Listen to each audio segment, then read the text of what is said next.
एक छोटी सी लड़की थी, नाम था छुटकी। उसके पापा साइकिल पर गांव-गांव घूमकर छोटा मोटा सामान बेचा करते थे। लेकिन एक दिन पापा साइकिल चलाकर घर आ रहे थे, तभी रास्ते में एक तेज गाड़ी ने टक्कर मार दी और उस दिन के बाद पापा कभी वापस घर नहीं आए। तब से घर में सिर्फ भयानक खामोशी रह गई। अब माँ को दोनों का पेट पालने के लिए दिन भर लोगों के घर बर्तन साफ करने जाना पड़ता था और छुटकी घर में अकेली रहती थी। छुटकी बहुत छोटी थी, लेकिन उसे पापा की बहुत याद आती थी। उसे याद था कैसे पापा अपनी साइकिल पर उसे और मम्मी को बिठाकर गांव में घुमाया करते थे। एक दिन माँ को काम से लौटने में देर हो रही थी, इसलिए छुटकी घर के बाहर एक पुराने सूखे पीपल के पेड़ के नीचे जाकर माँ का इंतजार करने लगी। तभी उसे एक आवाज सुनाई दी, छुटकी। छुटकी डर गई और इधर उधर देखने लगी, लेकिन फिर से आवाज आती है, छुटकी, मैं यहाँ हूँ।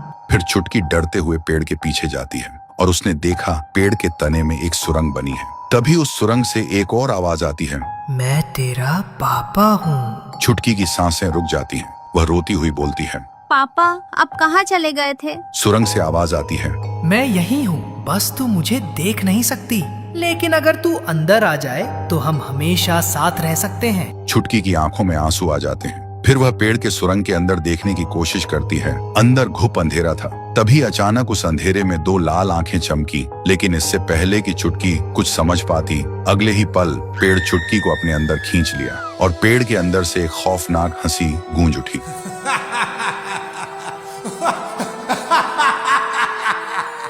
फिर रात को जब माँ घर आती है तो छुटकी को आवाज लगाती है, चुटकी, मेरी गुड़िया, बेटी कहाँ है तू? पर कोई जवाब नहीं आता। फिर वह घबराकर घर के बाहर दौड़ती है, पागलों की तरह हर तरफ ढूंढती है, पड़ोसियों से पूछती है, लेकिन किसी ने कुछ नहीं देखा।